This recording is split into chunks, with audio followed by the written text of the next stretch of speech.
Sounds good. Okay, so for everyone that doesn't know, we have an official debate happening. We have Footsoldier, we have Perspective Philosophy. For this debate, Footsoldier's taken the stance that the sentence, "there are an even amount of hairs on this horse," is not truth-apt. Perspective Philosophy is taking the opposition. As always, we're going to be based upon who concedes. If we don't get a vocal concession, we'll put it to a voting poll in which you, the audience, can decide on who you think performed better in the debate. No time limit, no moderation. Thank you both for debating. You can get started.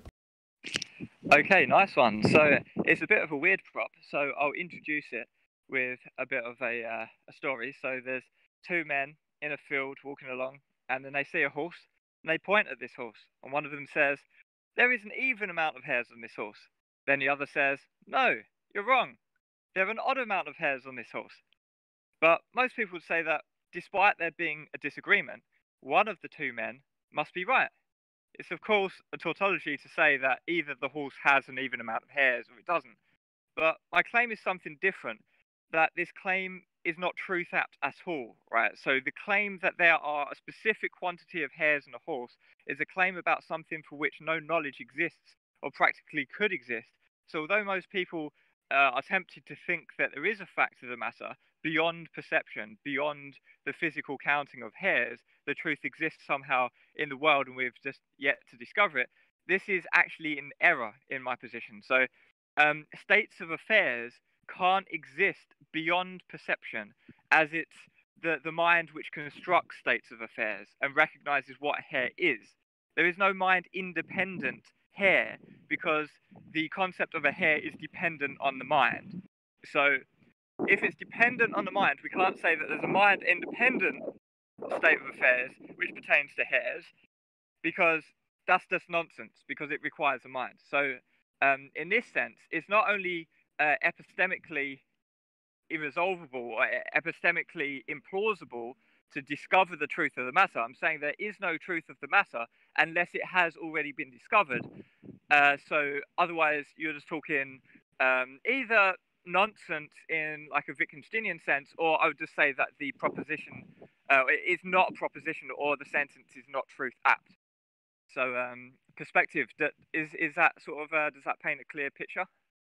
I think so. So what you're essentially saying is that because of the you're taking an idealist position, if I'm understanding you correctly, and you're arguing that a subjective would be a subjective idealist position, or is it?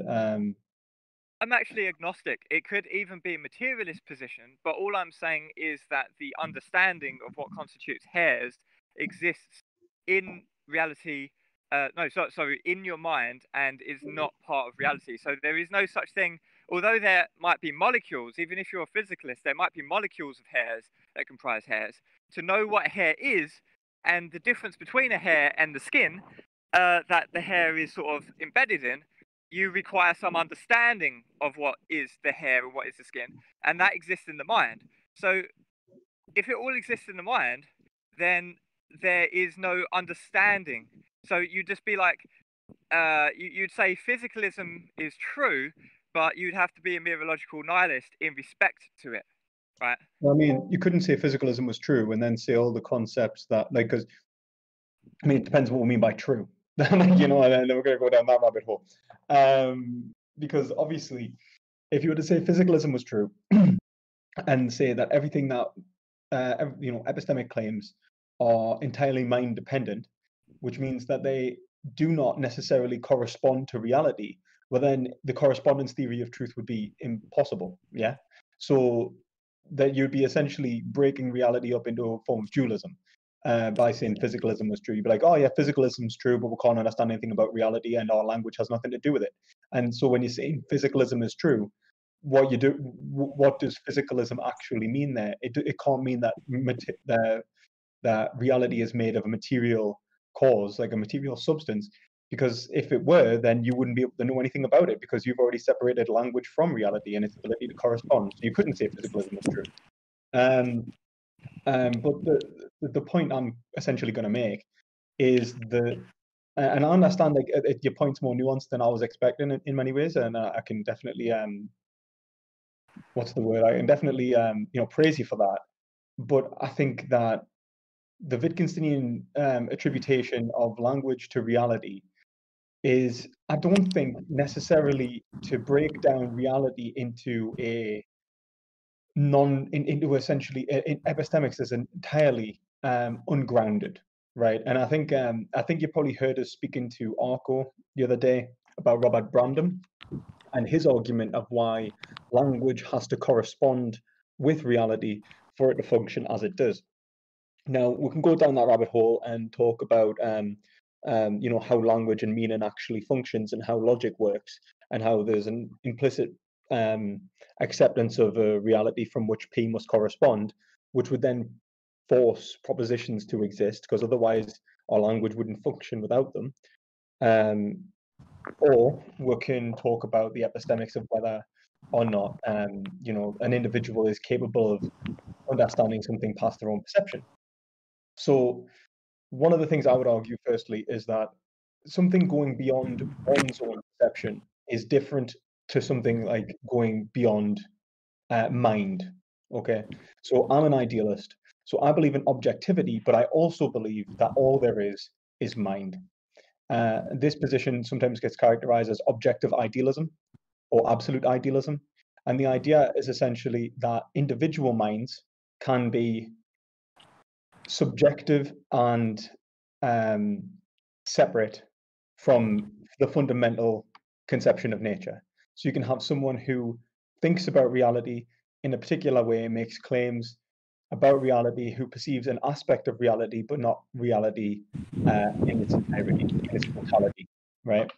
And yet, reality could fundamentally be grounded, like, as in substantially grounded in thought, so that all the beings that are perceiving reality are its fundamental constitution, not material causes, right? Okay. And that's the position I'd take. So when you say like, when you're talking about something going mind independent, like something going beyond perception.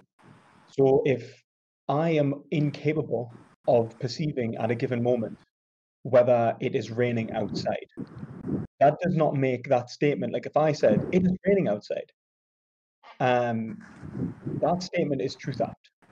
So long as in principle, I could then go and check whether it's raining outside. Now you'd have to show why it would be impossible for me to check.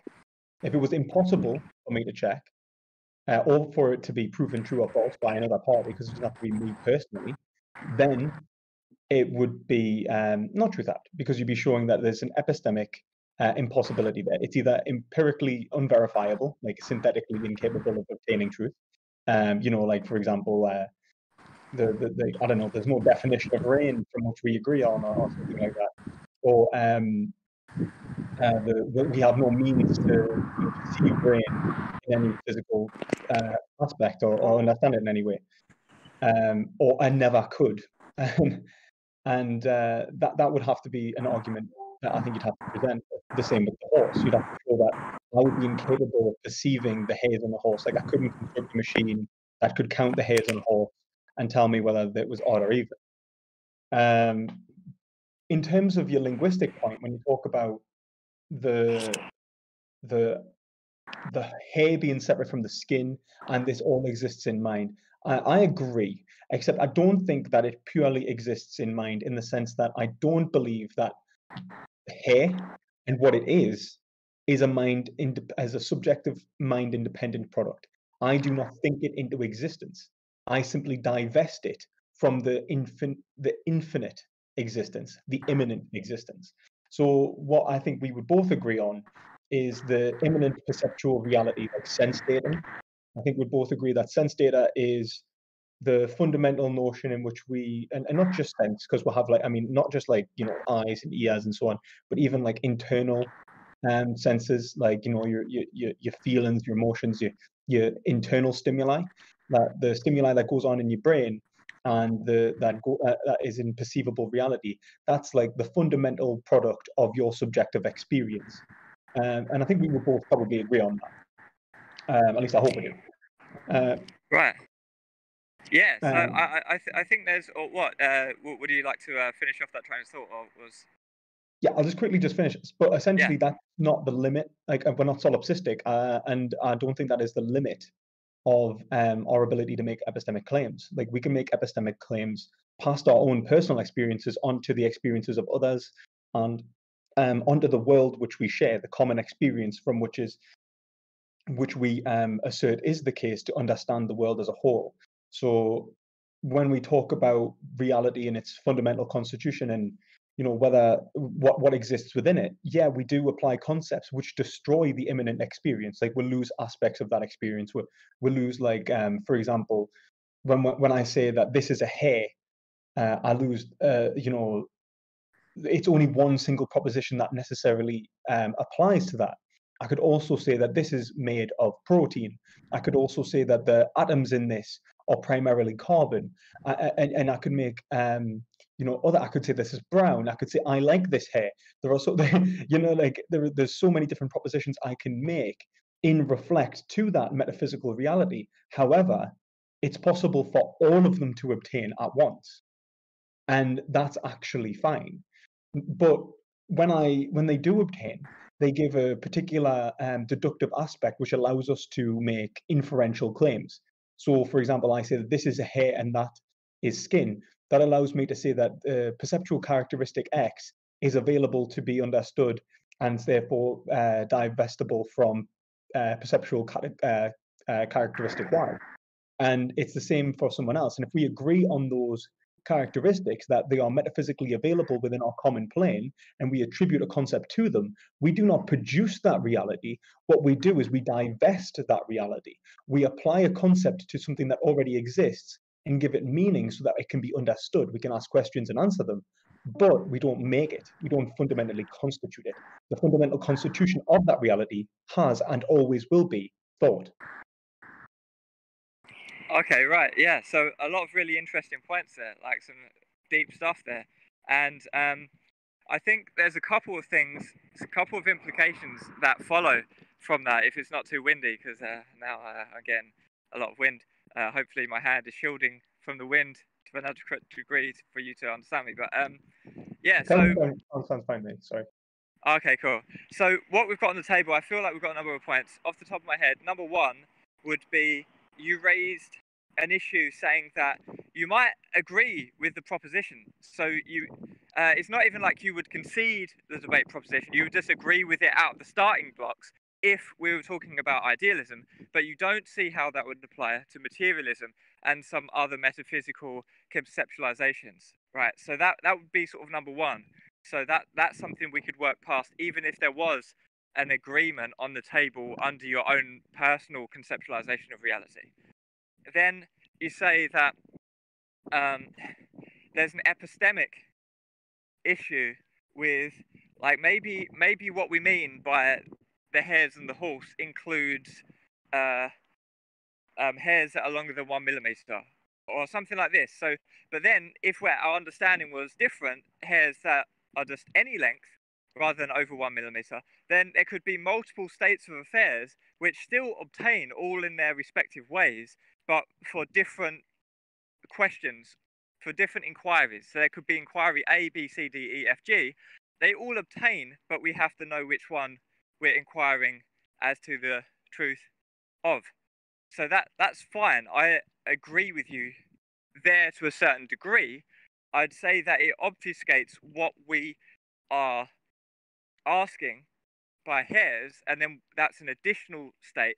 But that sort of goes on to describe the problem more that I'm bringing up, which is if we then have to go and ask what constitutes a hair, then surely there can't be any fact of the matter about hairs in the external world, quote unquote, whatever you conceptualize that as being, whether that is mind. Why not though? So if I was to say I think that a hair is I don't know, a long stringy strand of protein that is produced by an animal or a mammal, and I give a scientific definition of hair, in Right. which and then you go, well, no, hair is what is produced on the head of a human alone. That is my understanding of hair.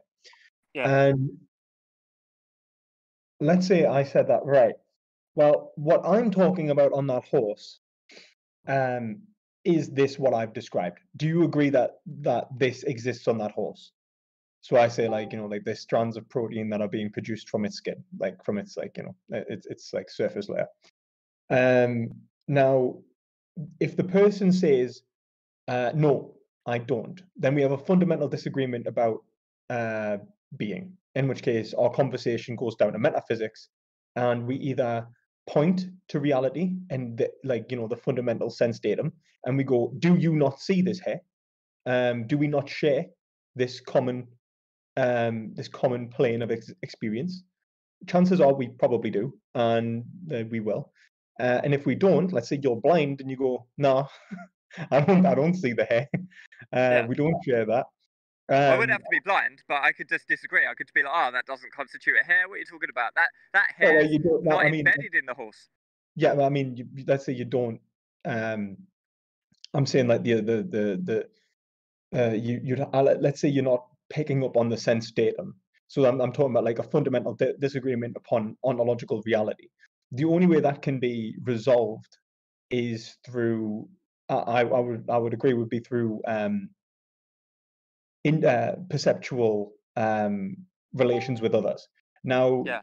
I would say that, and you're a Wittgensteinian, so I'm assuming you're agreeing that the fundamental reality that you're purporting to exist has to be common anyway, for it to exist.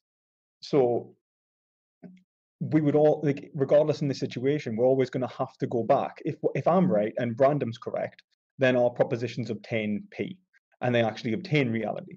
If you're correct, either way, epistemic validity is still required to make a proposition function. So you're going to need other individuals to verify and falsify your claims anyway.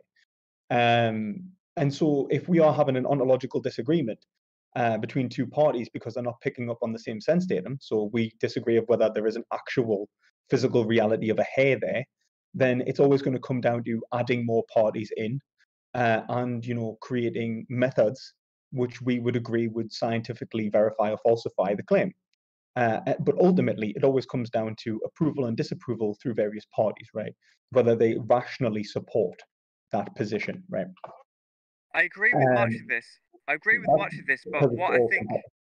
So if you wanted to finish, go ahead. sorry, but then I would say that the second point is a point in which we simply divest reality in different ways. We can agree that there is this. We can see the same thing, but we just do not perceive the same thing. Like we can perceive the same thing, sorry, but we do not conceive of the same thing. Where I see let's say I don't know, a horse, you might see a very particular kind of horse.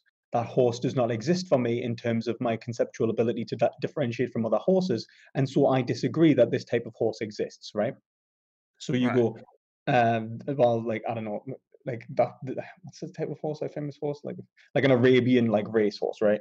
So let's say it was like an Arabian racehorse. You say it's an Arabian racehorse. I say it's not. I don't think there's such thing as an Arabian racehorse. That's ridiculous. What are you talking about? It's a horse. Yeah. Um, Now we do have one fundamental agreement. It's a horse, right? And so we can agree that that is an aspect of reality, right? At least it is an aspect of all realities from which we share. Now, what I would argue is for that sentence to function, even just saying that that is a horse, I would say to say that is a horse, like that is P, then what I actually have to do is have what's called the possibility of P obtaining. Now, this is an aspect, I don't know if you've heard of the necessitation law in modal logic. So in modal Or logic, axiom T. yeah, Yeah, exactly. Yeah, yeah. is it axiom 2 or axiom 1? I think it's axiom T. If something's possible, it's necessarily possible, Yeah, right? yeah. Yeah. Um, but that's the point I would make.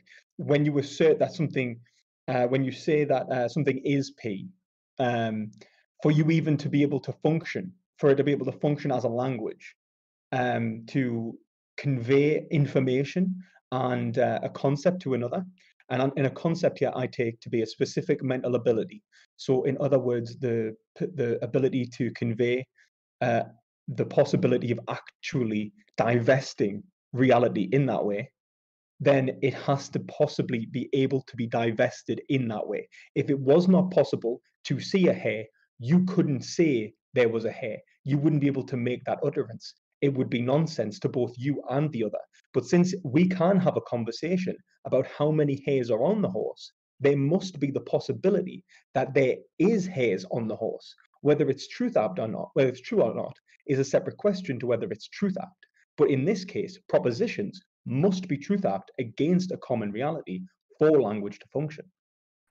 Right, so the proposition there are hairs on the horse isn't in dispute, right? We can agree that there are hairs on the horse because we have a common understanding of what a hair is, and we can see that they clearly correspond to reality that we share of there being hairs on the horse. My question more so is getting at the states of affairs existing beyond perception, right? So if there is some state of affair of the amount of hairs on the horse, which is supposedly like an actual number, but exists beyond our perception because it's not possible that we can find this information out. The people in the field can't count the hairs, and we can't. It's not plausible to transport this horse to a laboratory, and it's not even sure how you would count them in a laboratory. And there's no answer known.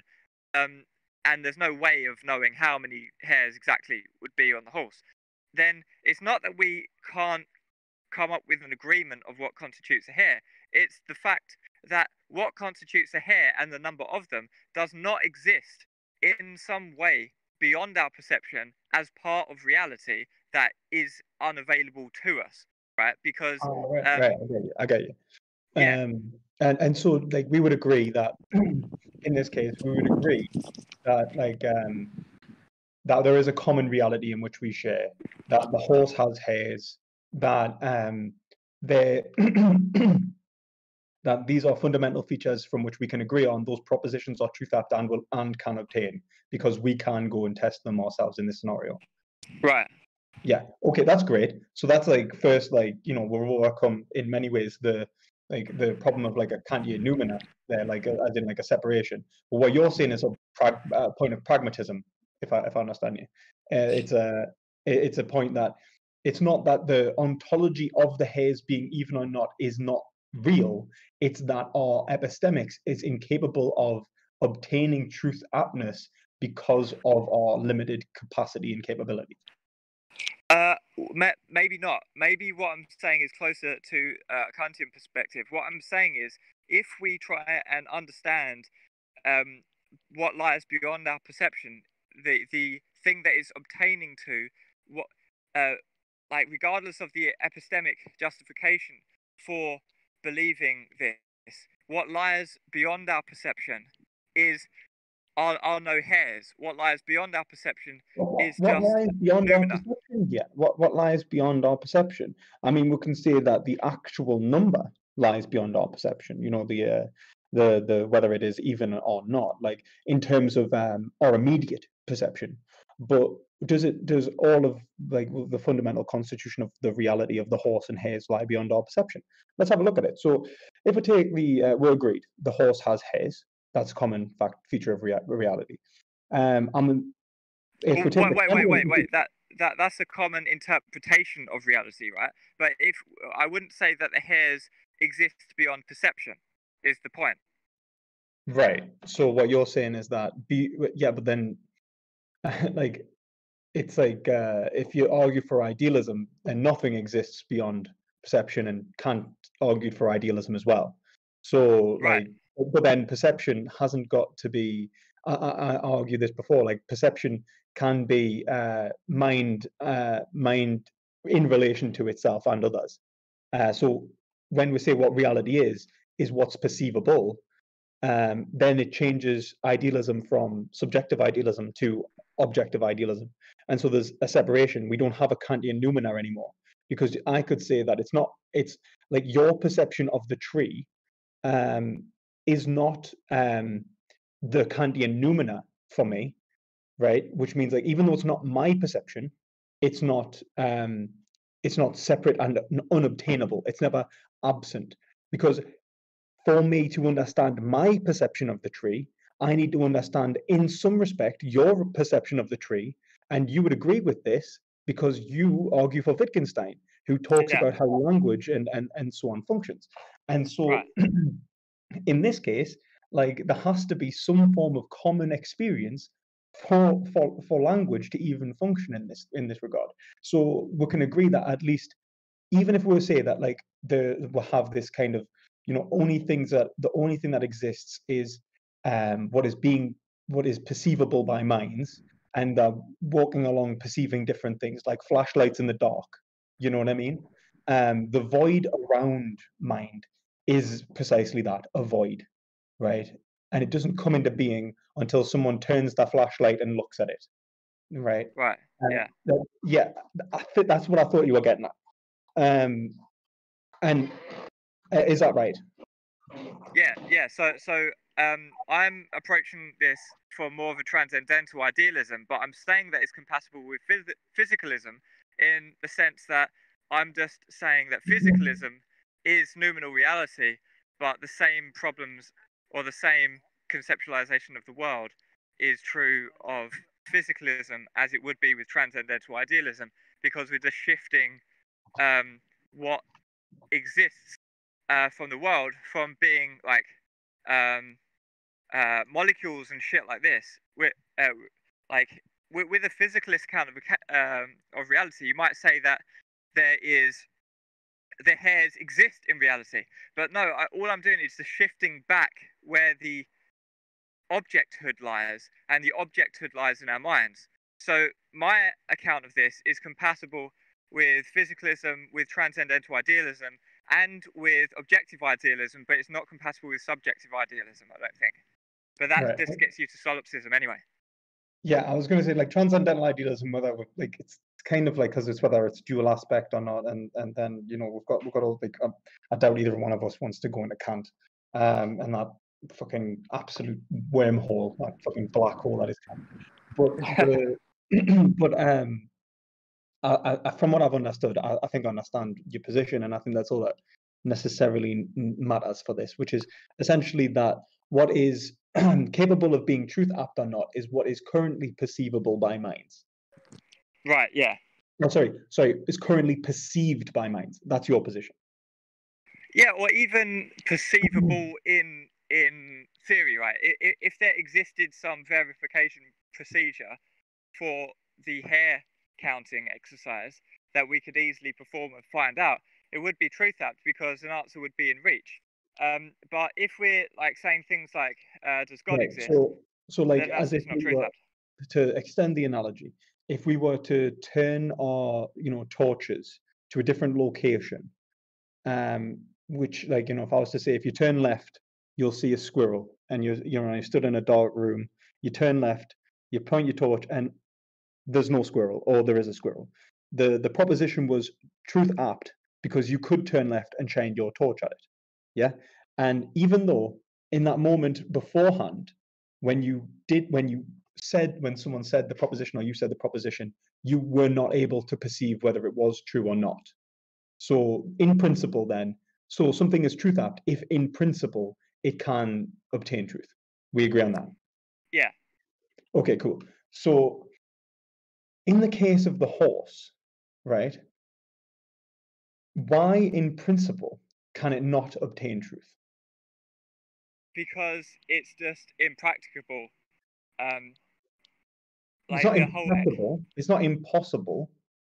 Yeah, it basically is, right? That's the point of the Where's exercise. And if the it's not, impossibility? Where's the impossibility?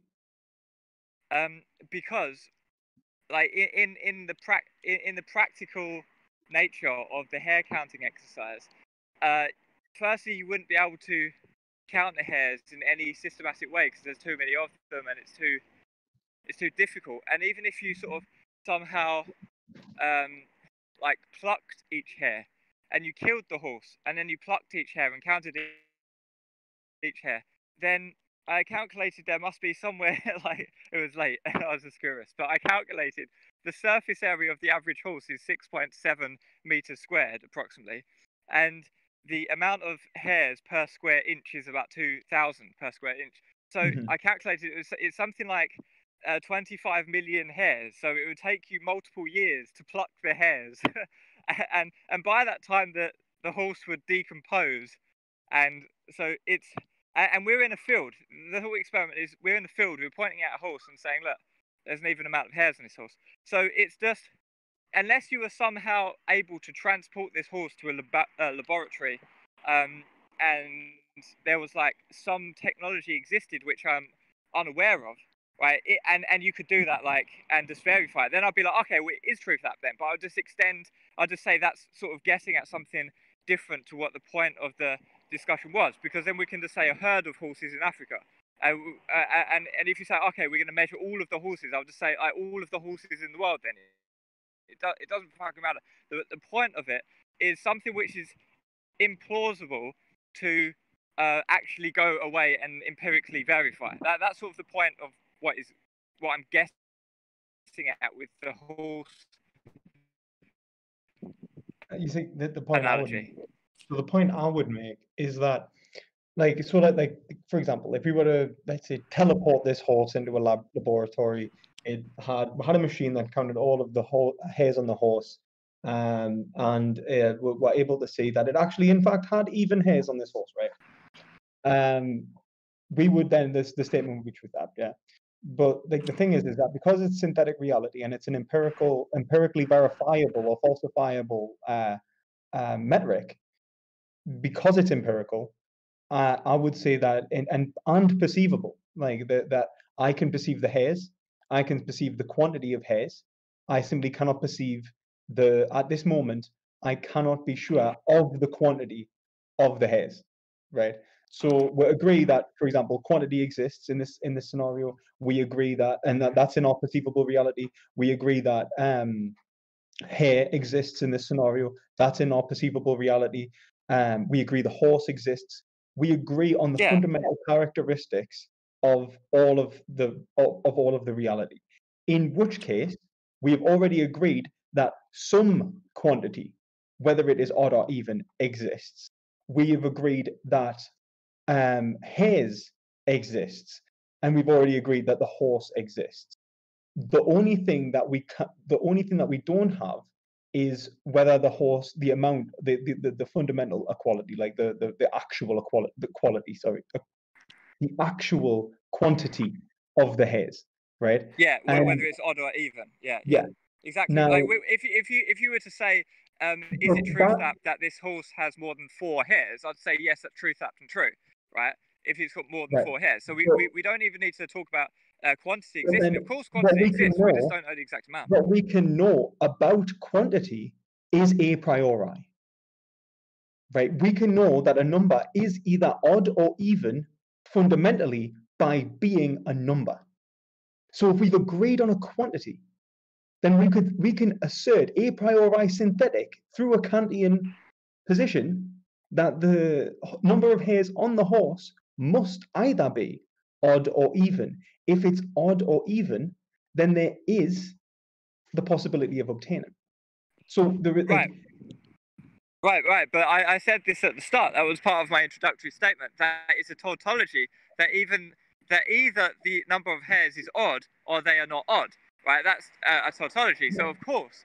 But the problem is because there is no verification procedure in existence behind that sentence, it's not truth apt. Like that's the claim, right? That's why it's a very, very fringe position, but it's one that I'm making. Right? Yeah, and the point I was trying to make there was based on like the application of universals. So I was just making sure that was clear, so that we can agree that the fundamental constitution of reality in this scenario is to agree that we can make the propositions. We could make the proposition that there must be an even odd or even amount of hairs on this horse, and that would be truth apt and obtain. And I think the tautology is truth apt and obtain. Yeah, exactly. But the specific sentence, there is an odd amount of hairs or an even amount of hairs on this horse. That isn't truth apt because it can't obtain because we don't know. See, it's not that we don't know. It's that what you're arguing is that it's not knowable in a pragmatist sense. Yeah, it's not pragmatically knowable. But and Yeah. if you're just going to say, okay, we're going to like use teleporters and non-existent machines to Well, verify. no, I mean, like it's whether it's in principle knowable, and Yeah, but we this is agreed what I'm on it. saying. Yeah, I'm just providing like the horse example. The point of the horse example is that there's something which seems intuitively to be there seems intuitively to be a fact of the matter about it, but it's pragmatically uh, uh, epistemically unresolvable, right? Because you can't practically in a field count the hairs. Now, like the point of the thought experiment is to exclude sort of transportation to a laboratory and inventing machinery, hair counting machinery. That's like beyond the scope of the hypothetical. What we're just trying to point out is whether things that are unknowable can be truth mapped, even if it's tautologically true and obtains, that it's either this or it's that, right? You could say that it's either or it's not, right? That can be true and obtained, but I'm just saying that the actual proposition or the actual sentence, this has an even amount of hairs, can't obtain. Right. But what, like, I guess my point would be, and I think that there's two ways that we can go down this, and I'm going to go down the a priori analytic kind of point, a priori synthetic point first. So one of the main things I'd say is that if we look at, for example, materials physics, if I was to say like 500 years ago, there was, Jupiter was in X position around the sun. Now it is impossible for me to physically perceive Jupiter being in X position. Yet I could calculate that Jupiter was in X position because of the physical motions of bodies in the universe, Newtonian physics, and the application of solid reason. And I would say that was truth apt, and it's a statement that could obtain. Like Jupiter was, at X position 500 years ago. Would you agree that was truth apt? Right. Well, a verification procedure exists to demonstrate the the way it would obtain. Right. Right. You can prove it. Right. Yeah.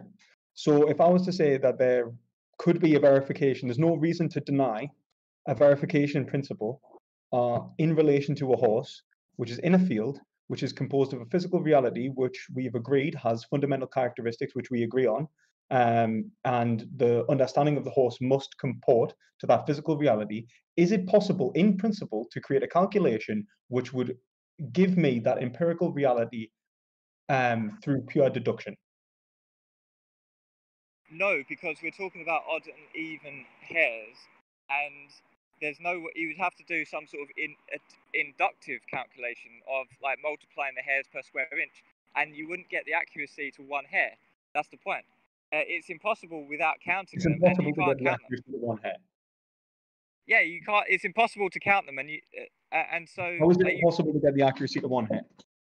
How's it possible? Because you can't just like do an average per square inch and multiply it out by the surface area of the horse and get to the actual No, but amount of hairs. let's say I understood the fundamental character, the biology of this horse. So I've investigated this horse. I know that this horse functions in X way because of and bear in mind, don't get me wrong, I understand that the likelihood of being able to do this is nigh on impossible. Like, as in, it's like the ability to do this would be so beyond the average individual that maybe in 5,000 years, if we've just got the empirical data lying around and some super like genius or supercomputer comes along and goes, you know what? I really want to know how many hairs were on that horse last like the Saturday 500 years ago. I'm gonna just calculate it, but he actually manages to do it. Do you think you don't think that's possible? If it had enough empirical data there, you don't think that could be calculated? Well, you can't. There's nothing true of the horse's biology which would lead you to believe you could accurately calculate to a single digit the number of hairs on that horse at one time. Like if we agree that, because like for example, if you said physicalism is true with this, and we can agree that the physical laws of the natural universe is based on physical laws which are universally applied, then in theory all physical actions should be deductible based off empirical data.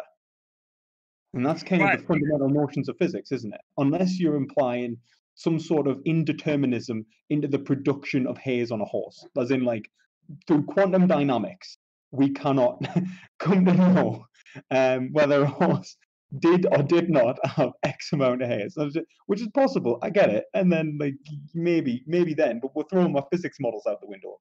Yeah, we're just like, yeah, like all I was saying was more like the practical thing if it might have rubbed up against something and a few come off. But if you want to go down Heisenberg's uncertainty principles Well, and stuff like this, you could have rubbed into something, but as well, like, again, that would be physically, like, if we were able to get the information there, it's yeah. normal. But if you're like talking on like this ridiculous sort of like omniscience level, then we could just say that Well, because of this is quantum right, mechanics, this is kind of what happens in the field, right? Like, look at it like this, right?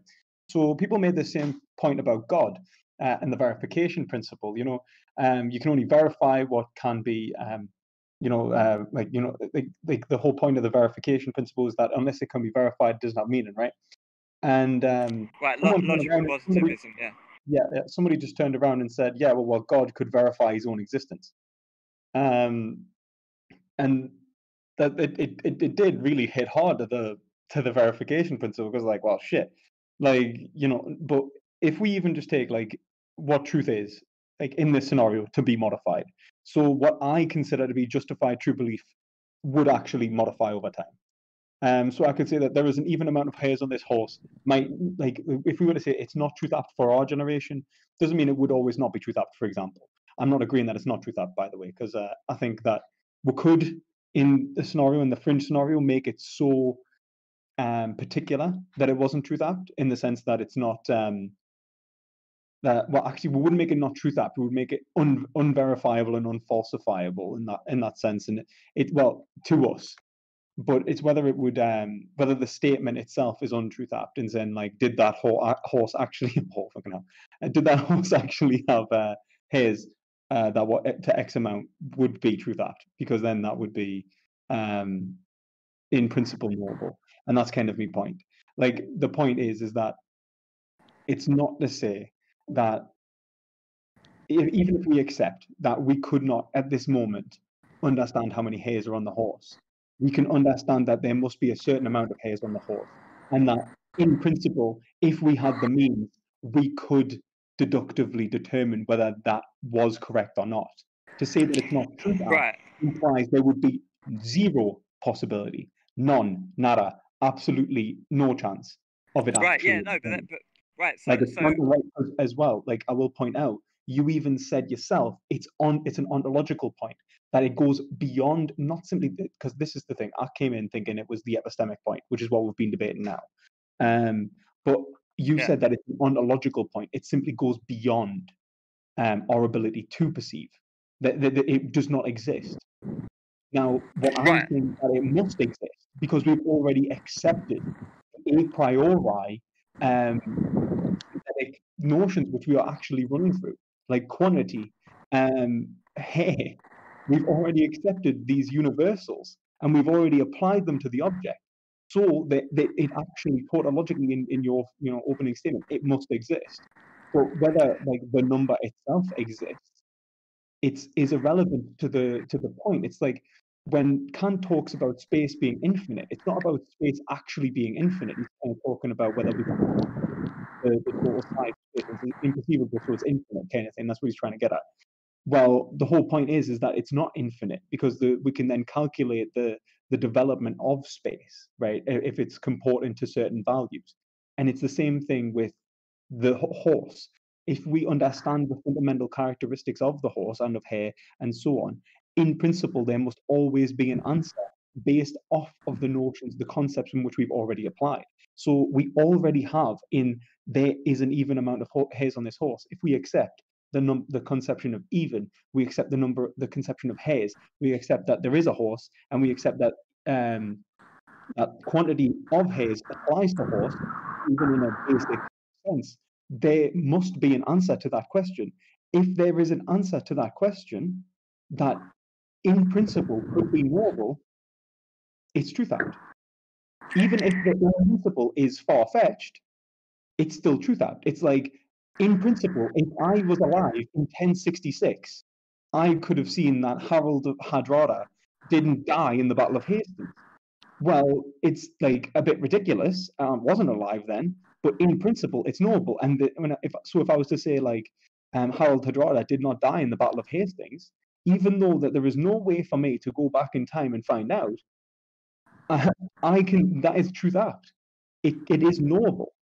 Right, but that's it. That's a different thing, right? So I think we agree with each other on everything up until the point where you say you insert the verification procedure existing, because your verification procedure, which you explained when we were discussing the epistemological considerations, was essentially we would be omniscient as to every particle in the universe, and then we could derive the amount of hairs from it. Or if we were omniscient in that regard, then we just... the broadest one. I think the easiest one to do would just be say like 1 second, I'm going to go and see if there's a means to like infrared scan this horse, and then we could then take that infrared scan to like a certain pixel like density, and then like resolution. So long as it's at a high enough resolution, or even a photo of the horse at a high enough resolution from every angle would allow us to have the information necessary to count the hairs on the horse if we're scanning through a computer, and that had a certain amount of information, a certain amount of what's the word? Not just processing capability, but had software to detect, the what a hair was in this photo and so on, which is totally possible algorithmically. I mean, we've got way more complex programs than that. So I don't. Well, I disagree. Lower resolution cameras. If I was to make sure that I separated the horse, if I measured each aspect of the horse, let's say I had a ruler, or even like if I used something that had a standardized measurement that I then later marked down, I could separate the horse into segments, take close-up photos. I mean, this would be horribly unpragmatic, and I don't know why anyone would ever do it, but this is possible in principle. Take close-up photos enough so that I could gain the information, as in like per square per square meter, like I don't know how much, like I don't know, per square inch of the horse, there is a photo with enough density, pixel density, to differentiate individual hairs. Then I compile all of those photos, run them through that algorithm, and it will come to an individual conclusion of how many hairs are on that horse. Well, Why would that I just not be disagree. possible? I disagree because hairs on a horse aren't a single layer. That's the whole point of why it's so difficult, and that's why it's such a classic example.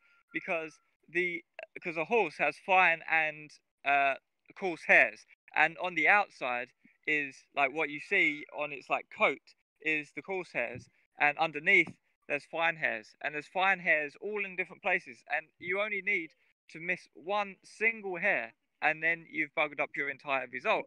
And so that's why it's not possible with any imaging technology. It's not possible with any. I don't know of any technology that could verify it.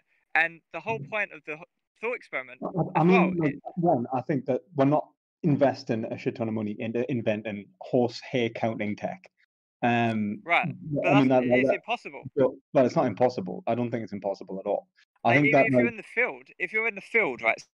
So what you're trying to say now is, right, so we're standing in the field, and Bob says to John, there's an even amount of hairs on the horse. And then John says to Bob, no, there's not an amount of hairs. But you're saying just because there could be in 5,000 years some possibility of having some machinery that could like plausibly count the hairs in 5,000 years. But no, in 5,000 years, this technology doesn't exist in the same world as the horse. The horse is dead, man. The horse is dead. You can't go back in time. The whole point is something can be truth apt, yet we cannot have knowledge on it. So if you're making a point that we will never know how many hairs are on the horse, I probably agree. I think that the chances of that actually occurring are absolutely non-existent. It's not justified, but there's a difference between justified true belief, knowledge, and something being truth apt.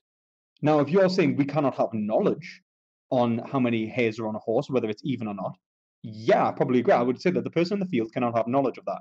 That's separate to the principle that the proposition existing that there are an even amount of hairs on this horse, and it being a proposition.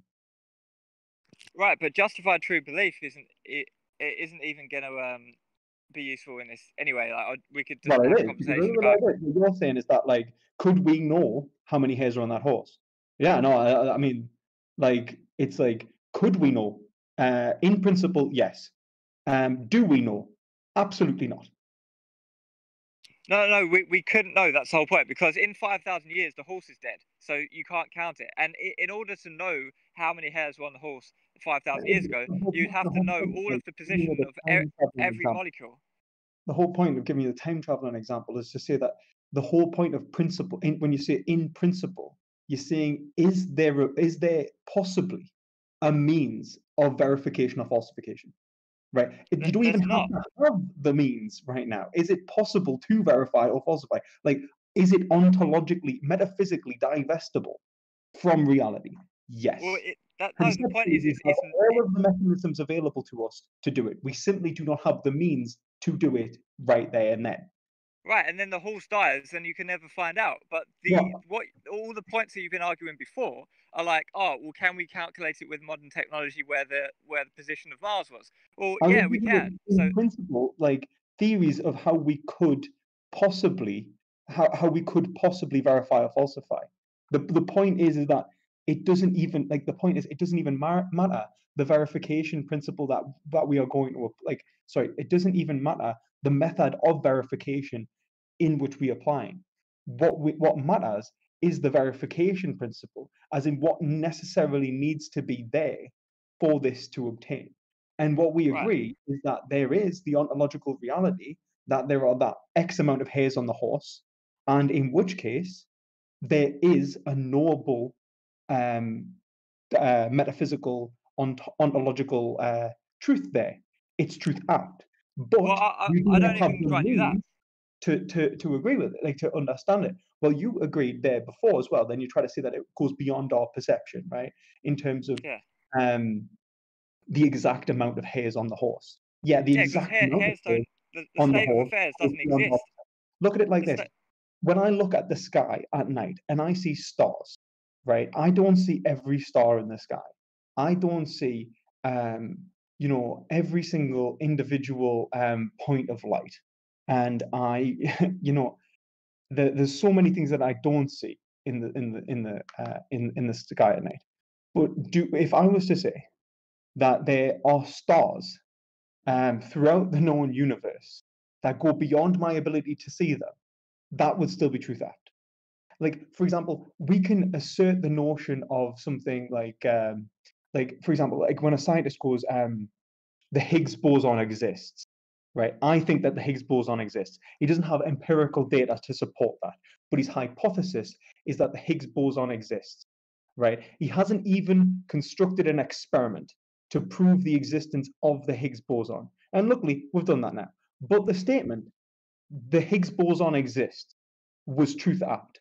And it was, and not only can we see that it's truth apt because we've now created the means of verification and it's obtained, but it was truth apt at the moment he said it, because it was a fundamental nature of reality which was in principle verifiable or falsifiable.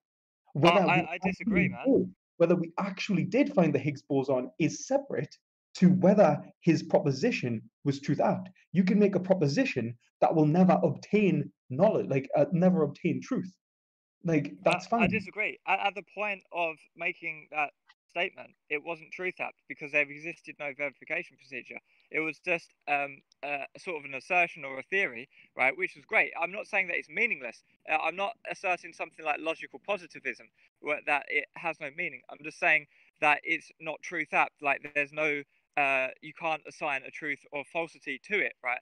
And when you said a minute ago that we agree that there exists a state of affairs ontologically objectively, I deny that. I deny that the states of affairs can exist ontologically objectively. I think when we said, like, for example, you said that your way of thinking was compatible with ontological, with absolute idealism or objective idealism, which implies objectivity.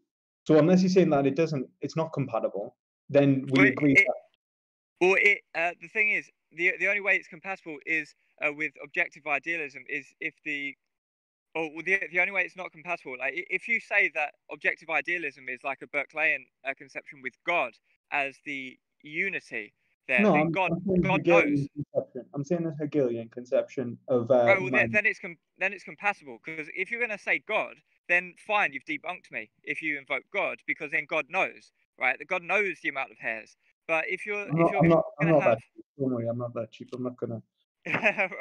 right, but if God doesn't know the hairs, and it's beyond our perception, for the states of affairs, the states of affairs can't exist beyond our perception, right? Then it's not known, right? And no verification procedure Like, exists, no, and it can't it's like exist because the horse will die. it's like no, it's not that the state of affairs is not beyond our perception in the sense that the hairs exist in our perception. Everything exists in our perception conceptually. It is conceivable, right? That there is an odd or even amount of hairs on this horse. The issue is whether we have the methodology, because you're saying the problem is with the verification, it's whether we have the current methodology to actually create a knowledge claim and obtain truth.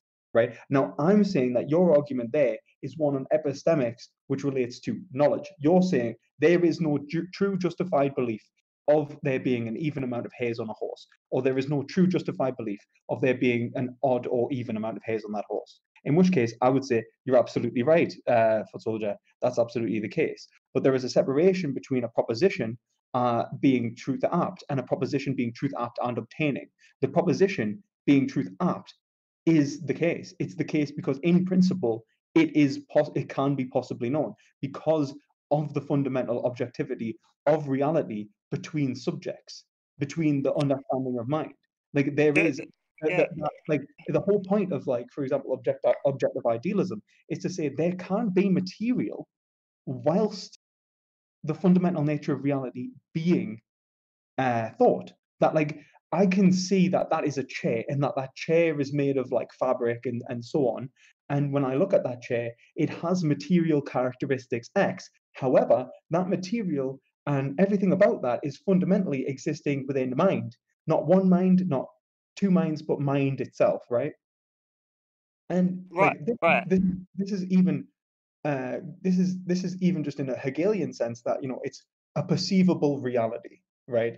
Which means that in principle, if it's perceivable, right, I could find out how many fabric was it what was it called when you Threads. threads? Thank you, Jesus. I could see how many threads were on that. Like I can't actually count them, but there is an actual answer which could be obtained if, in principle, I had a verification method. Right? That means it's truth apt. My Right, inability to right. create the method means that it's not obtainable. I have no method of obtaining it, so I can't make the knowledge claim. That's my Right, point. but yeah, but there's a slight difference here. Whereas the chair doesn't change the amount of threads it has every 5 minutes, the horse does. Well, The horse I mean, loses hairs. The horse walks about, I mean, right, and the hairs fall they're on off. fire, couldn't they? Like, So so at the point of saying there is an even amount of hairs on the horse has supposedly a certain amount of hairs, and 1 minute later it changes. So there's no way that you can possibly verify it, because it would mean immediately counting all the hairs, and you can't do it. It's just not possible unless you teleported to a laboratory no, and did some immediate test, which is implausible and doesn't exist right now. it's And not by the time impossible. it does exist, then the horse is dead. It's fundamentally not impossible. Otherwise, we'd have to deny empirical the function, the law-like function of empirical reality, quote unquote. Like, if we said that like the physical universe exists in reference with law X, it will always continue to exist in law X. That's why people like Stephen Hawking create like a theory of everything. Now, of course, we are far too primordial to actually have a theory of everything which obtains. Now, that's the point, right? And and it's very unlikely that at any time in the near future that we will. But the point that we could means that in principle, the statement there, an even amount of hairs on this horse, could be mathematically deducible. Only if we're omniscient and know every single. No, not omniscient. Like, I mean, that's like, We need to know like, the I mean, location of every single incredibly molecule in the universe to incredibly, get to that knowledge. It would be but I easier mean, to count the maybe not. hairs. I mean, maybe not. You could, I mean, you could say that it would help, but I certainly do believe that if you had that kind of information, you don't even need omniscience about that, right? Because you could understand like everything upon a Newtonian level and probably come to that point without having to delve into like 11 dimensions worth of datum. Like, But like so like yeah, have to be super advanced, like absolutely. But in principle, yeah, like we could divest the amount of hairs on that horse, which means it's truth art. Even if that is it's seemingly ridiculous, like what the lengths we would have to go to do that would be absolutely absurd. And I mean and ridiculous, not like, reductio absurdum. Yeah, yeah. But absolutely ridiculous. It's still in principle truth art. It just means Right, that but the problem though, right? So the problem, which I think maybe you're not understanding this exact point I'm trying to say. Maybe I'll try and explain it again a bit clearer. So sorry. we have Bob makes the claim there is an even amount of hairs on this horse at a specific point in time, T0, let's just say. And then you're saying that a verification procedure could exist at T5000. But the problem is the claim was made and the verification would be required at T0. It doesn't matter Why if would you the make. verification be no?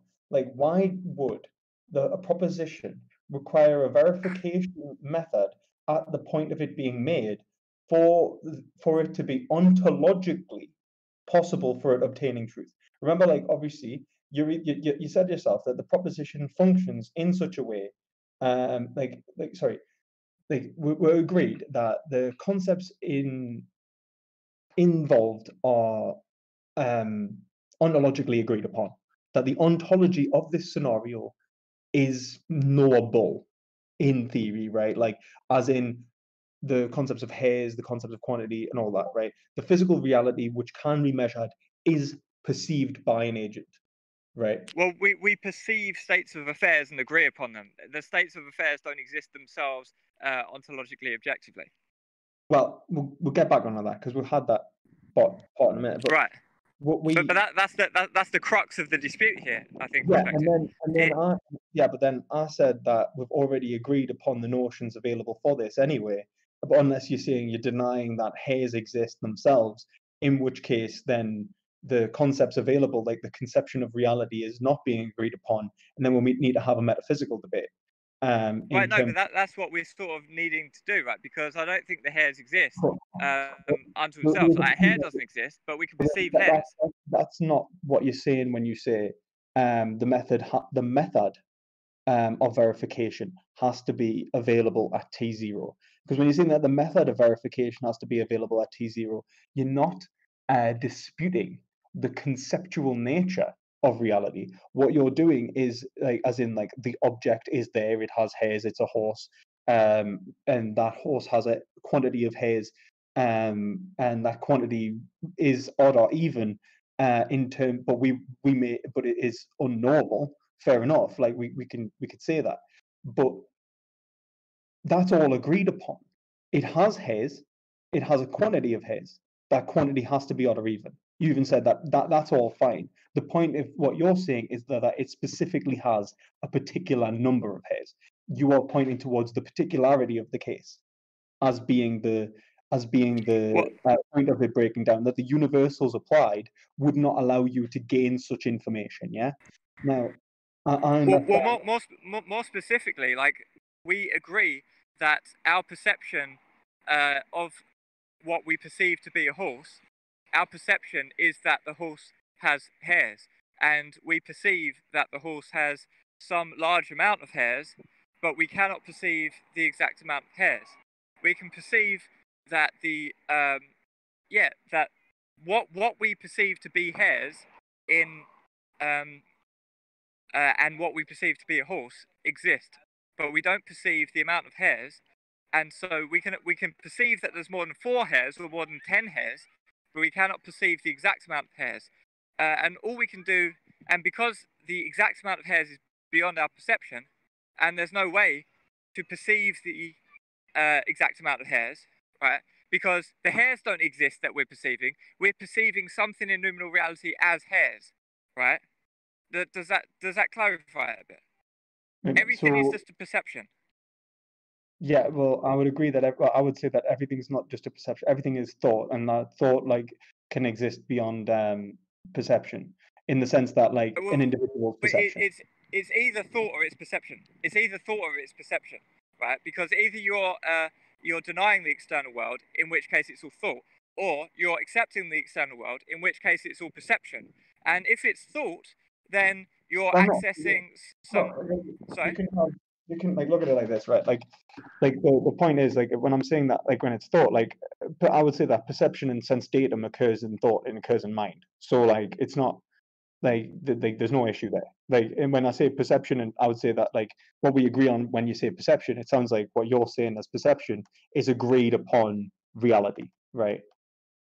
Right. The common factors of reality. Now, what I'm Exactly. saying, and what I'm saying is the common factors of reality actually include universals, and that the way in which we divest reality is through universals. And so the application of universals like rock, like material physics, like for example, if I say something is made of wood, I'm actually applying a concept which that transcends an individual ostensive definition of the feeling of an object, the being made of wood, or the physical atoms of that particular object. What I'm actually saying is that characteristic is actually available in a numerous amount of scenarios, which are made of wood, like as in like this Right. object is made of wood, and that is not and that is implied with the use of the word wood.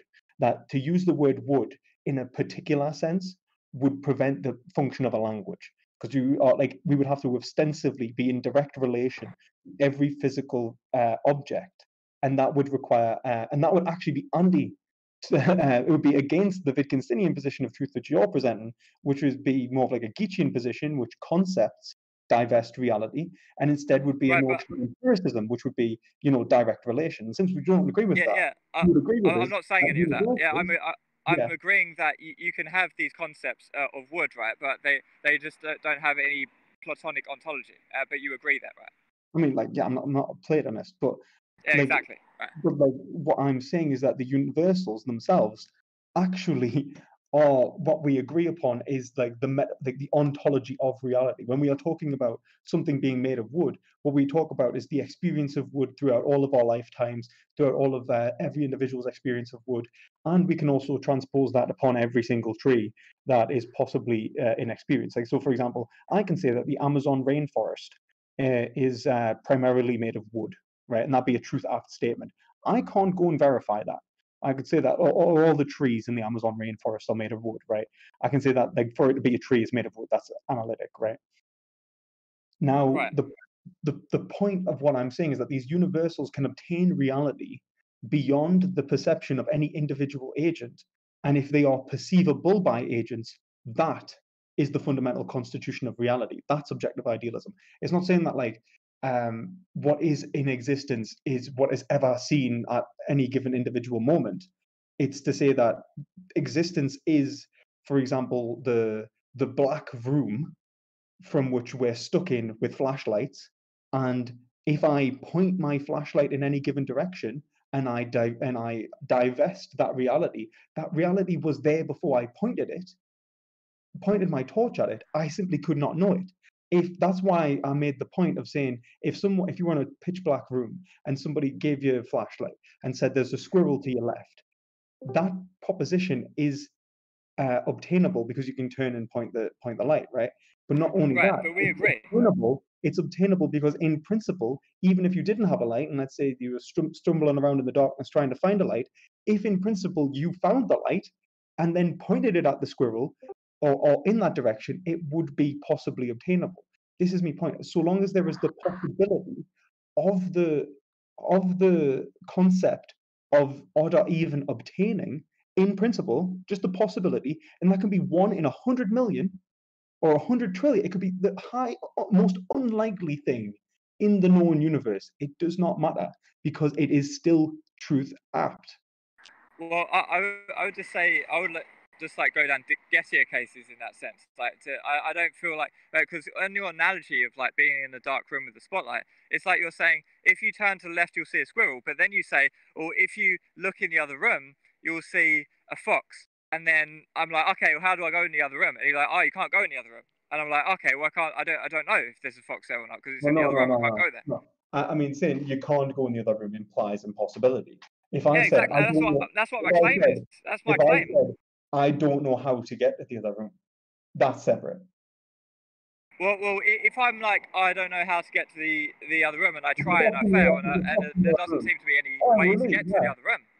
Yeah, but then let's say that you could stumble through the darkness and get to the other room, or you can bump into walls for the next 10 years. It doesn't matter. The proposition was true that there's another Yeah, well, room, and there's potentially the possibility of getting to it. The proposition was true that. Now, is there right, another? but I need to utter a magic password to get into the other room, and I don't know the password. I can never get into the room. And you're saying, oh, with truth app, well, it's like, no, because I can't know. I can never enter the room. No, you see, can't know is separate to that's the thing. You're creating an empirical impossibility. Now, if you're saying that this is empirically unverifiable in any case whatsoever, that it could not, in principle, ever be verified, then yes, the That's what I'm proposition. saying. That's my claim. Yes, That's my you've claim. not presented why that could be the case. You've said that. Well, I think I have, because the horse would die if we waited You haven't 5,000 years. You haven't been able to give a reductio ad absurdum on the possibility of there being an obtainance, even in the most unlikely cases. You've got to show that it is empirically impossible in all cases to ever come to the conclusion. Right, yeah, no, right, because I've already said at T0, when the claim is made, there exists no possibility, and then the horse moves, and the hairs drop off, and then it changes the truth value. So it has to be made in that moment, otherwise you can't ever verify the claim, because there's a temporal restriction. Well, the temporal restriction is like, for example, I said that I could be overcome, like when I said through maths. I said that it could be overcome through if there was empirical data related to like they were able to somehow measure the amount of hairs on the horse. I don't know if let's say they stood in a field with like, or that's so long as it's like in principle verifiable. Take for God's sake, like people use this to It's argue. not in principle verifiable in Like, this case. That's the point of the analogy. some like That's the point. It's not. well, no, listen to what I'm saying. Like people use this analogy, right, in relation to time travel and history, right? They said like if in principle, this is why the verification principle got like absolutely blasted out of the water, wasn't it? Because people said the words in principle, if and you even said yourself like, oh, if you brought in the notion of God, well, you've debunked us. So in principle, if there was a God, you know, that kind of thing. But I only have to say that. I could say time travel. I could say whatever. I could say the material notions of the universe. In principle, it could be as unlikely as possible. It could be the most unlikely. It could be 1 to the like 99, like 100 trillionth, right? It doesn't matter. It's in principle verifiable, which means it's truth. And Well, does it mean, could you have a knowledge claim? No. well, it's not in principle verifiable. That's the whole point, because at the moment that the horse moves, a hair drops off or hairs drop off, and you can never know. So you'd have to verify it at that moment, and in that moment, it's not possible to verify. But if we were to agree that the fundamental nature of the universe, in terms of the horse's physical characteristics, was governed by universal laws which apply throughout time and space and are non-temporal in that respect, then I could calculate if I were capable of how many hairs were on that horse based upon the physical nature of reality, which means you couldn't do that, man. You couldn't do that because you need to transverse the quantum collapse law. Like you need to go into quantum shit, and you need to know all the positions of all of the atoms and all of the electrons in the entire universe before the horse. I mean, unless you like, that's the thing. Like, the only thing that you'd have to, unless you're making the argument that the amount of hairs on a horse are modified by the growth of the hairs on the horse are modified by the Heisenberg uncertainty principle, and that the superposition of electrons is actually determining how many hairs, like whether that last hair falls off or not, right? And that's like that slight indeterminism which makes the universe uncalculatable is having an effect on that horse. Then right.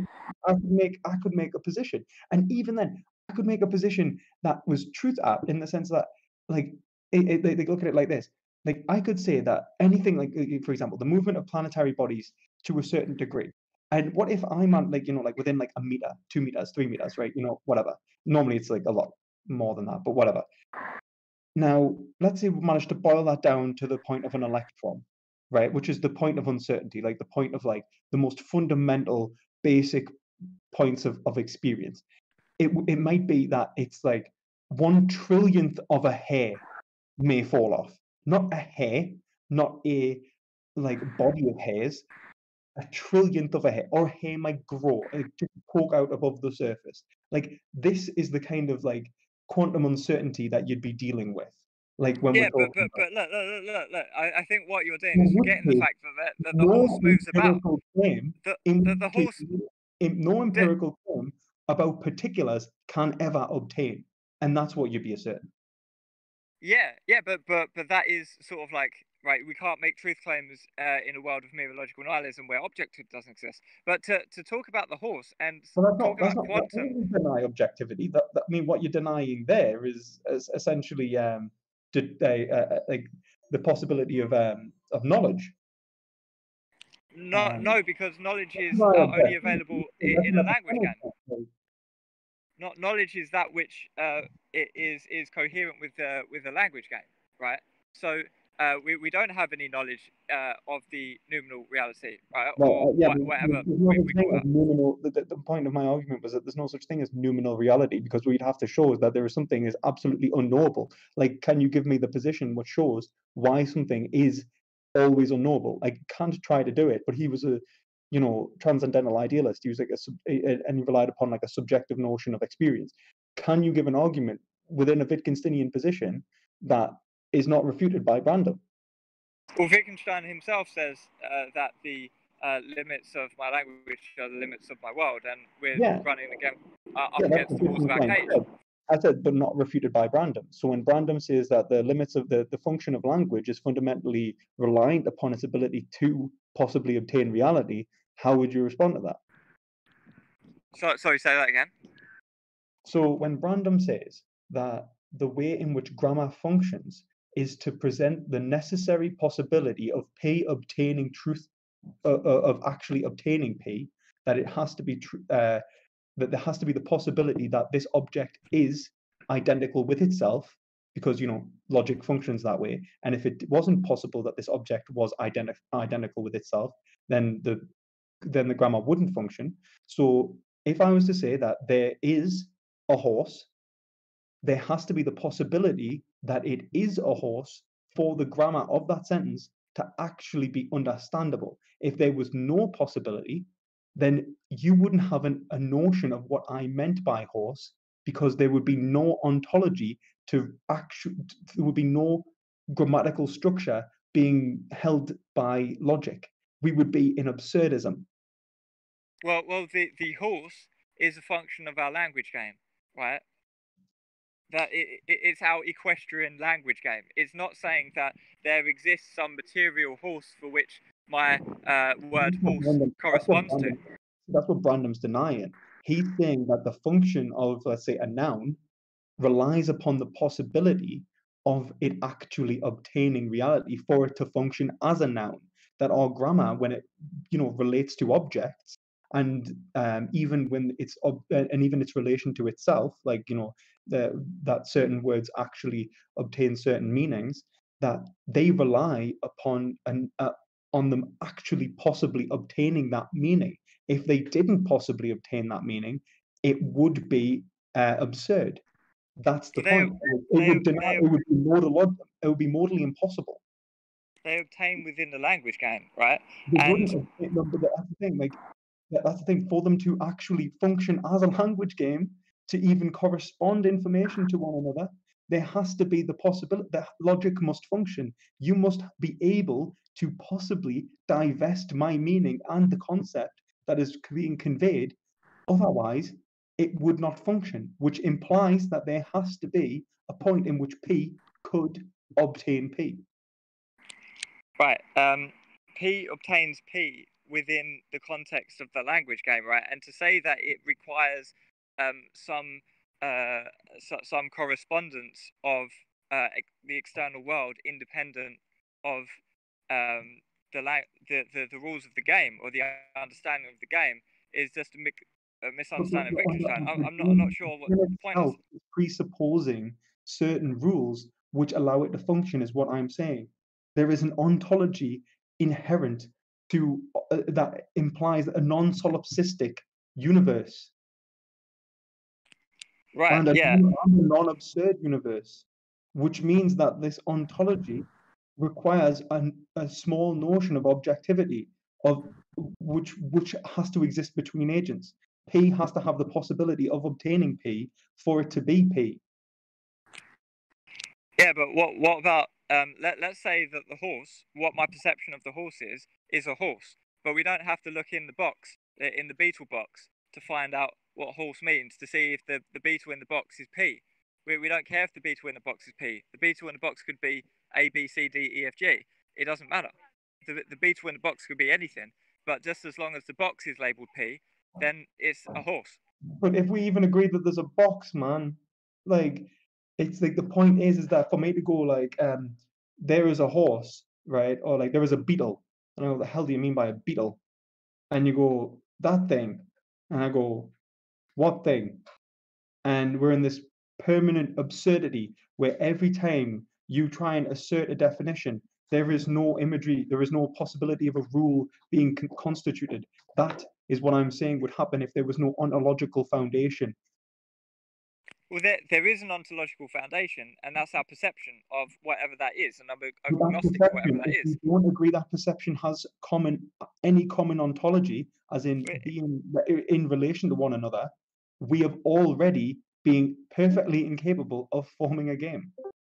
Well, we have a common like understanding of our perception. Our perceptions are similar enough that we can talk meaningfully about them both. But when it comes to someone having a hallucination, for example, then the perceptions are too far apart to speak meaningfully. And then What do in you that mean by case, we far? can't. What do you mean by far apart? Because if you were to say that they're too far apart, what you mean that they don't have as many common features, or do you Exactly. mean? Okay, well, if you mean by don't have as many common features, those common features are what we call objective, and is a no and a point in which P obtains P.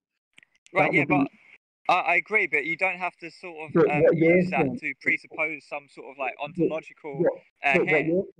what you're saying is that those common features um, could possibly not be common, in which case, if they're possibly not common, sorry, you're actually saying that they could not possibly be common, in which case the language would not function. There I'm would not be saying no that. common features No, no. of our perceptions because our Uh, perception. Do you see the point?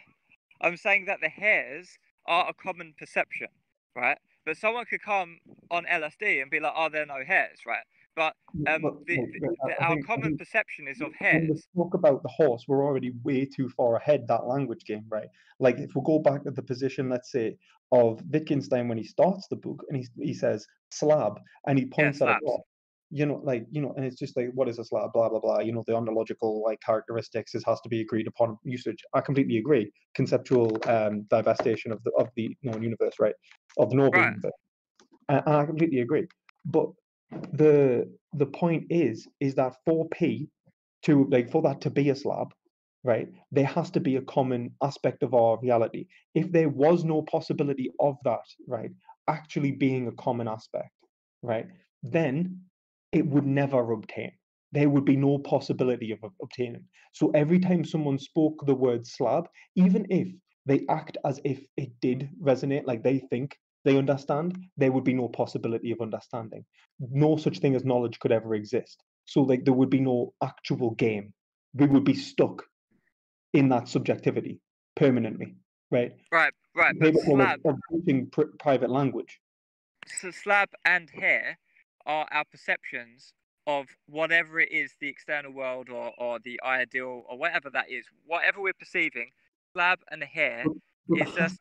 but that perception has to include a common ontology for it to be for it to function as a language. If it was no common ontology there, then then we would be left in the Wittgensteinian point of private language, which means that knowledge itself and reality would be fundamentally unknowable.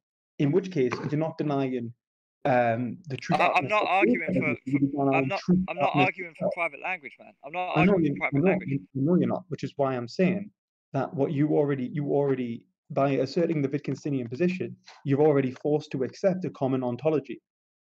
Right, yeah, no, but I'm just saying that we have a common perception, right? And I'm agnostic to the external world, right? Maybe we have an external world, maybe it's all ideal. It doesn't matter to me. It's not fatal to my position to have to not be able to decide on whether the external world or not. All I'm saying is, whatever we perceive, we Well, it agree that totally there's is a dependent on your common position. perception.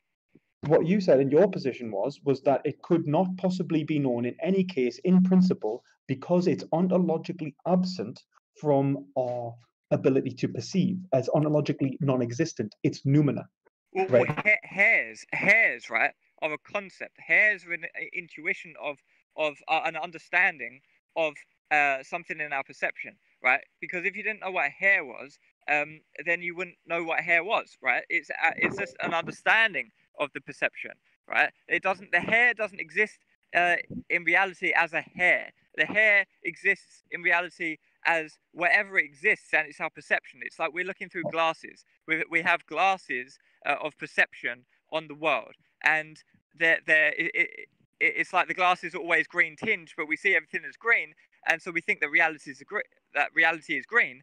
But if we were to take off the glasses, which we could never do, then we'd see that green isn't the reality. Green is just our perception on reality, right? But So we see that is, hairs. I mean, that's so strange for you to say because then, I mean, that's almost platonic. I mean, like in No, it's not, man. It's not. I mean, That's just Kantian, right? like, I'm a transcendental idealist, so yeah, of yeah, course we're going to like, differ a bit in the Hegelianism, I mean, we're not that far off. I mean, the analogy is almost platonic. You know, the idea that there is a fundamental reality which we have to step outside of to gain truth, right? Like in the sense that, you know, we think that we're looking at we're looking at reality when in fact we're looking at shadows dancing on a wall. That I'll just point that. That's not really what I mean. What I mean is I mean, our glasses are our understanding of what is a hair, and without the glasses there are no hairs. Without the glasses there is just chaos. We can't understand anything. There's just chaos and disorder. I completely agree. Knowledge cannot be obtained without conceptualization. I completely agree. Exactly. That does not So mean, we agree. We agree. No. There's a separation between knowledge and like for example, if I was to say that I could not find out in my lifetime whether or I will not find out in my lifetime whether there's an even amount of horses on hairs on that horse. Like, yeah, absolutely, probably. Like, that's not the point. The point is whether a statement is truth apt or not. So if we're talking about like a proposition being truth apt, whether it contain obtain reality, like when you look at the Kantian notion of or like even Nietzschean notion of like the abyss. The abyss is full of objects still. The abyss actually has all of the fundamental characteristic that we conceive. It's just not. It's that no question or answer can be asked of the world, the material world itself. The only thing that can be asked or answered is in the conceivable world, right?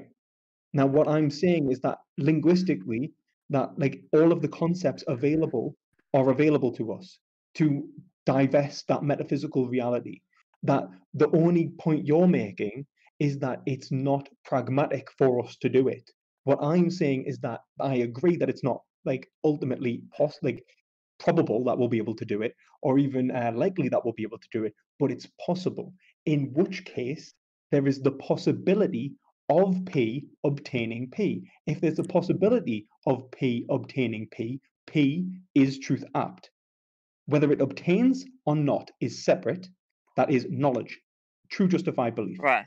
For P to be truth apt, it has actually just the possibility of obtaining P. Now, what you're pointing out is you're saying that it's not part of our reality unless it's currently being conceived. No, it's not part of our reality unless it's conceivable. The limits of our language or the limits of our world does not mean the limits of my individual vocabulary is the limits of the world.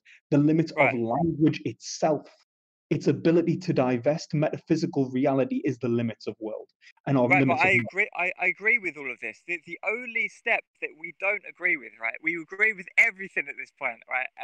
And the only step that we don't agree with is that I'm saying it's not possible, in principle, to obtain the truth value because there's a temporal restriction which expires. That the possibility of verification expires. The temporal like restriction, as was said, like because it's a physical claim that it can possibly be known through universal laws of physics. Whether that's actually going to be done is separate. Like if I were some super like genius 5,000 years from now with all the empirical data that I require upon the fundamental basis from the Big Bang, and I could extrapolate all known reality until that point of the horse, then it's conceptualizable. That Yeah, with given omniscience, you know how many hairs there are. Of course, we agree. But you don't have omniscience. That's not omniscience. That's definitely It not is, dude. At that point, if you know if you know the everything since the Big Bang and all of the quantum everything since the Big Bang, then you have omniscience of the world we are in.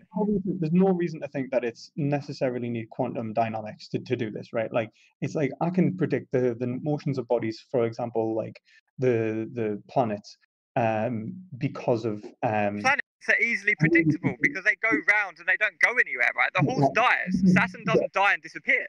Yeah, I agree that it's easier to predict the motion of a planet, which is why I said that we have predicted the motions of planets, but we haven't predicted the methodology. We haven't got the methodology available to us now, but all of the concepts are available. All of the information is available through study of the universe. Right. Okay. I think at this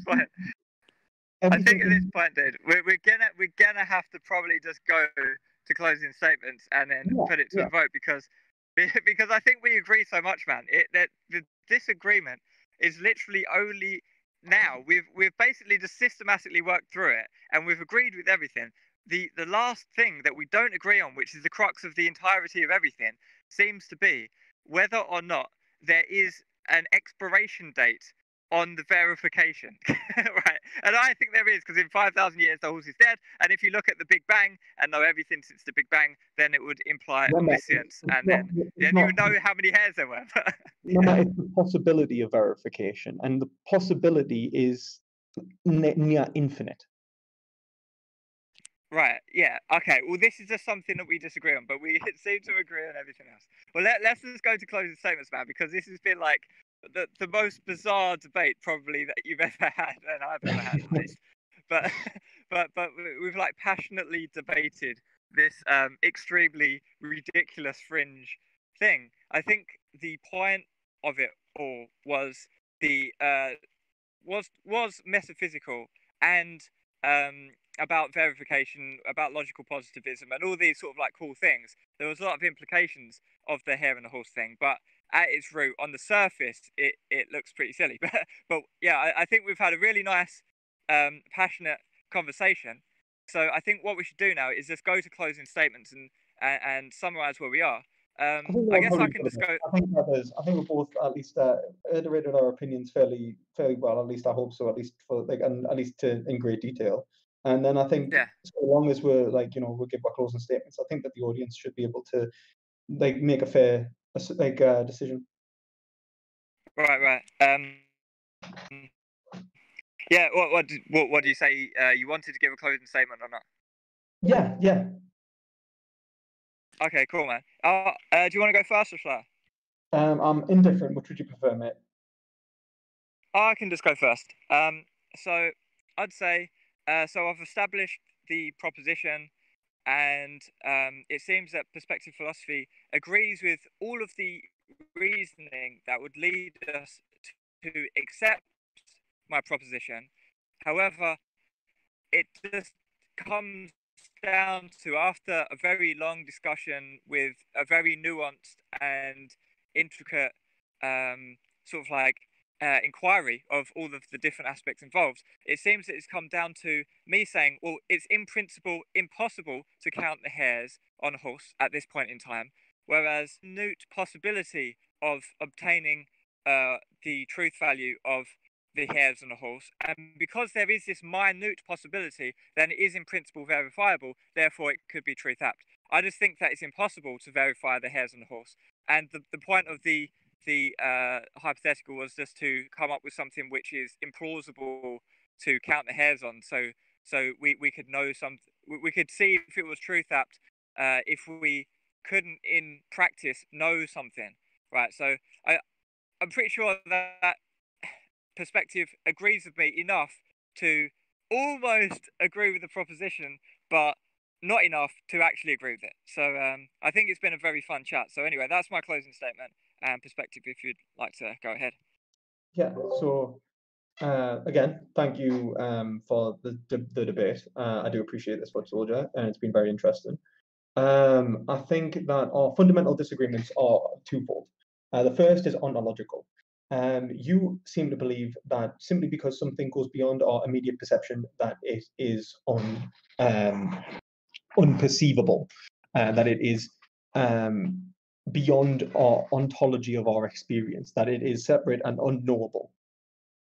I would deny that. I would say that what we actually understand as reality is the fundamental, when we talk about the fundamental limits of language, and language being an application of universals, has to imply an objectivity from all parties involved, because P has to have the possibility of obtaining P. There has to be a physical, well, not necessarily physical, but like there has to be a reality beyond individuals for us to understand, right?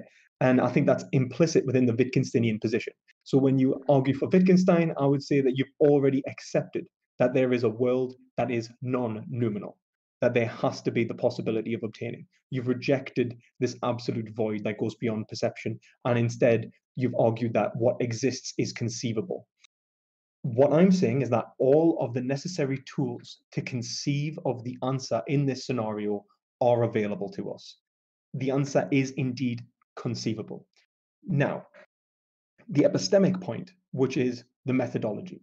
Could we ever actually find out the exact number of hairs?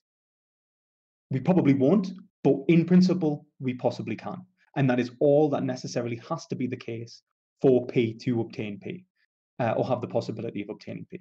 In which case, the statement is truth apt.